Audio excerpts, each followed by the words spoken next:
It's a surprise. Socialism appeared to collapse at the end of the last century. In the 20th century, socialism flourished at the beginning. In fact, it covered about 60% of all the real estate in the planet. All the big countries, Russia, China, India, were under the socialist thumb. And then at the end of the century, boom, it all went down. Reagan said we had put socialism on the ash heap of history. And I thought so too. And so the revival of socialism in the 21st century is surely an event of great importance. In fact, socialism has never been in the mainstream of American history. There have been socialist candidates in the past, guys like Eugene Debs, a fellow named Norman Thomas, but they were always marginalized.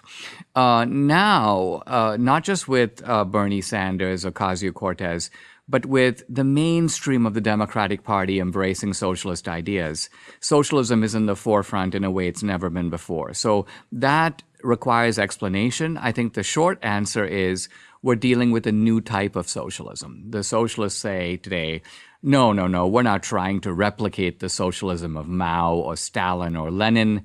Our socialism is new in key respects. We're trying to essentially do what previous socialisms failed to do.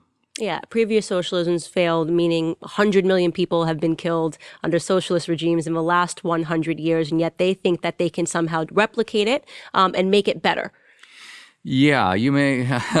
It's almost like socialism means never having to say you're sorry. Right. You can forget about history. You can erase history. You can start anew. Here's my point. Socialism is, in fact, the most discredited idea since slavery.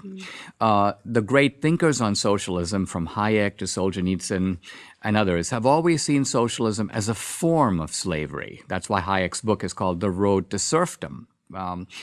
And yet, if someone were to say about slavery, you know what, it was kind of a good idea, but the implementation was always flawed. This time we're going to get it right. Most people would think that person was clinically insane. Yet, this is exactly what people say about socialism. They say, hey, we've tried and failed, but you know what? This time we're going to make it work. And I think that there's a certain kind of craziness in socialism, the ideas and the tactics, and we're seeing it all around us. Right. We're seeing it all around us, but we are especially seeing it being perpetuated by young people. Young people really believe that this can work. It's like a socialist is really, it is a form of idealism. It's great on paper. I mean, who doesn't want everything to be free? Of course, you can turn around to a 4-year-old and say, how should the world run? And they'd say, how should the world run? And they'd say, everything should be free. Nobody should have to work. It's a great idea on paper, but it doesn't work. So my question is, how are so many young people not aware of not just our modern socialist history, but our socialist present, what's presently happening in Venezuela? That is what sort of boggles my mind. So the socialism that we're pursuing is, in fact, the socialism of Venezuela. There are close parallels between Venezuelan socialism and American socialism. However, the official doctrine of the left here is to deny that, and is to say the socialism that they're pursuing, they say, is the socialism of Scandinavia. So they say, look, we know that Venezuela is in a miserable state, but that's not what we're doing. We like the way people live in Norway and Sweden.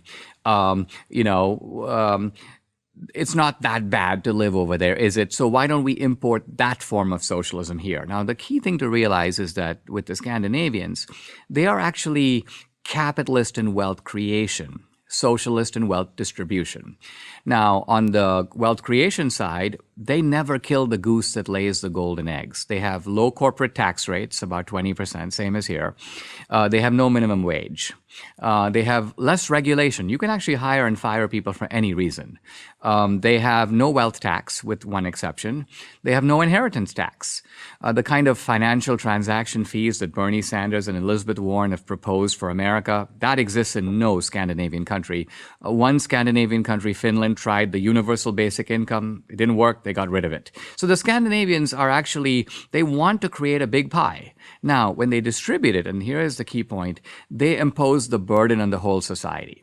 So they have high tax rates on the middle class, typically 50%. In Sweden, if you make $70,000, you start off by turning half of that, $35,000, to the government.